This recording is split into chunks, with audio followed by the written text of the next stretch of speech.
నాని గారు, చంద్రబాబు గారు పవన్ గారు ఇద్దరిలో ఎవరు ఎక్కువ విషయం చిమ్ముతున్నారు సార్? ఎంతో కొంత చంద్రబాబు నాయుడు గారు విషం చిమ్మటాకు కూడా మధ్య మధ్యలో ఆ నాజులు తగ్గిస్తా ఉంటాడు. అంటే మధ్య మధ్యలో డోసు ఎక్కువ తక్కువ అడ్జస్ట్మెంట్ చేస్తున్నారనమాట. మరి పవన్ గారు పవన్ కళ్యాణ్ రకరకాలు ఏంటి రకరకాల? అదేంటి సార్ రకరకాలుగా ఉండడమే? ఒక సంవత్సరంలో క్రిస్టియన్ ఉంటాడు, ఒక సంవత్సరంలో ముస్లిం ఉంటాడు, ప్రస్తుతం హిందూగా ఉన్నాడు. అంటే వాతావరణం మారినట్టు ఆయన కూడా ఒక్కో సీజన్ లో ఒక్కోలాగా ఉంటాడు అనమాట. చంద్రబాబు గారు మీరు హిందూ, నేను హిందూనే కదా. అవును సార్, రోజు చెప్తున్నారు కదా హిందువు హిందువు అని.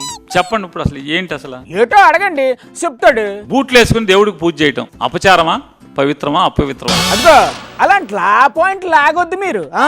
ఆయన ఎవరో పాపం విలేకర్ గారు అడిగాడు. ఏమని అడిగారు? అందులో TV9 ఉండదు, NTV ఉండదు, సాక్షి ఉండదు, ముఖ్యమంత్రి గారు ముందు అందరిని ఎల్లగొట్టేసి ఎవరితో మాట్లాడతారు సార్ ఆయన? బావయ్య మావయ్య వీళ్ళందరూ ఉంటారు. వాళ్ళు వీళ్ళు చుట్టాలు కాబట్టి వాళ్ళతోనే మాట్లాడతారు. అందులో ఒకడు అడిగాడు. ఏమని అడిగారు? సార్ దీంట్లో కొవ్వు కలవలేదన్నా అన్నారుగా అన్నాడు. బాబు గారు దానికి ఏంటి చెప్పారు? What are talking, what are talking అంటాడు. సార్ నేను యాజ్ ఇస్ ఆయన మాట్లాడింది వాట్ ఆర్ యు టాకింగ్. భలే ఇమిడియట్ గా చేస్తున్నారుగా బాబు గారు మీరు. ఇంకా ఏటన్నారు సార్ విలేకర్ని? ఎవరు చెప్పారు నీకు కొవ్వు కలవలేదని? ఎవరు చెప్పారు? పాపం ఆ విలేకరు జడుచుకొని ఉంటాడు.